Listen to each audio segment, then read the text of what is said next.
Um, Jabbar Singleton had a career high 23, and Marlon Fields had a career high with 10 assists. Quentin Thomas also had a career high with 11 points.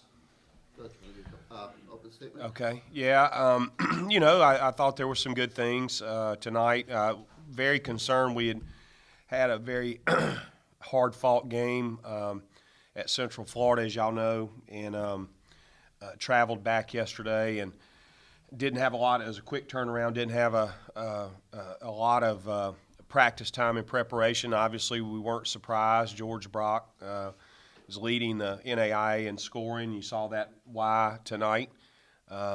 Really can score the ball, and but I thought that once we built a lead, that was what our players perceived to be comfortable. We lost our intensity level. That's one of the hardest things to do as a coach is to try to combat that overconfidence feeling. And I thought as the game went toward the end, I thought it got really ragged. I don't like seeing that. I want our teams to be sharp and play hard for the whole 40 minutes, no matter what the score is. So I was pleased in some aspects. Wasn't pleased with the way that we finished the game there in terms of our intensity level and shot selection. It looked like we got out there late and started hunting shots. That's remind me of a junior high game.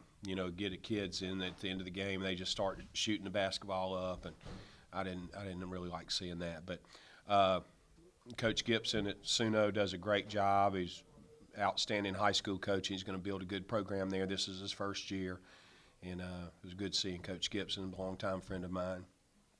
But anyway, with that being said, we've got our hands full coming up with Grambling on Saturday.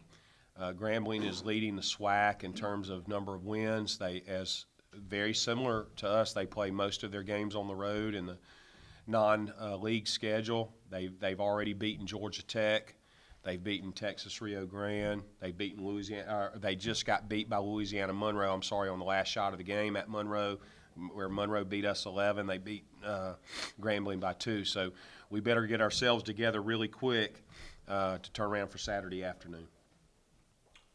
How about the balance scoring? They had six players in double figures. Well, that was good to see. I thought really for about the first 30, 33, 34 minutes, we really shared the ball well, moved the ball around, and did so and got a lot of easy baskets so I was glad to see that.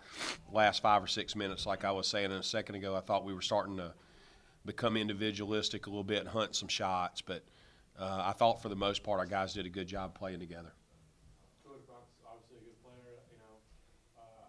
What do you do to game plan for him? Just keep everything score. Well, a lot of those shots, were shots that you probably wouldn't see our guys shooting, because they were very difficult shots. We started trying to double team a little bit. When we did, we had some success. But sometimes guys were slow getting out there, and then when we kind of took our first line guys out, our first line defenders, I didn't think our second and third line guys played with the intensity on him that you had to, and he's too good. He's too good offensively to do that. He had an outstanding game. I congratulate him. They made the run there. The first half got to 6. Got pulled away at that point. At that point, I thought that James Currington, his effort and defense came back in. We subbed him back in immediately. We created a few quick turnovers and some easy baskets, and I thought that run right there is what really decided the game. To be honest with you, in terms of who was going to win and lose, so I really, and I told the guys when Coach Gibson called timeout to try to break that run, that once we had gotten on it, that defense is what fuels it. We're going to play well when we're defending. We defended in spurts tonight, not necessarily the whole game. Defended in spurts. So again, we'll have to do a much better job against Grambling on Saturday. A team that's used to playing on the road, not going to be intimidated one bit, and have had some great success. Like I said, you can go to Georgia Tech and beat Georgia Tech. You can pretty much beat anybody. And the coach always says coming out of the second half is important. They got the first 2 points and scored 22 in a row. Is that right? Wow, I didn't realize that. I knew we went on a good run. We talked about that at halftime. Again, overconfidence a lot of times is very difficult. We were up 20 at the half. I was worried about us coming out the start of the second half and being a little bit lackadaisical and flat. But I thought I thought we did. Again, I thought really for about the first 33, 34 minutes that our guys actually were pretty locked in and played hard. I just wasn't happy the way those last 5 or 6 when we finished the game. So, looks like I'll played a little press most of the game, especially early on. Is that just Yeah, we won. It gave us an opportunity to work on it. It was something that we wanted to do. It helped us get the ball out of Brock's hands. Being their point guard, we could trap him, get rid of it, force other guys to make plays. And we did, they were turning the ball over too as well.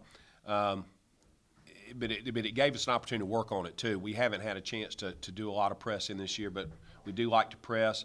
Now that we've got all of our guys healthy, I think you'll start to see us press a little bit more. Any further questions? Coach, in the first half, the one observation I have was the offensive rebounds. I mean, y'all out-rebound, offensive rebound, 10-0. Well, we're one of the leaders in the country in offensive rebound, and that's something that we work on. Coach Steibing coaches our post. Coach Joey Steibing coaches our post players, and they work on chasing offensive rebounds every day. And it's paid off for us. Guys like Moses Greenwood, James Currington, they're relentless rebounders. They really will go get it. So it's good to see that. And you're right, we had 10 at the half. Those are 10 extra possessions. Again, not as probably significant in a game like tonight where the score's like that, but when it's a 3 or 4 possession game, it absolutely is huge. And one of the other side of that is, again, in the first half, and again, I think we kind of lost our intensity level late in the game, but in the first half they didn't have an offensive rebound. So we had 10, they had none. That's 10 extra possessions that we had. So that's a very good observation, Mr. Key. Any further questions? Thanks, guys. All right, thank y'all. Hopefully we'll see y'all Saturday afternoon.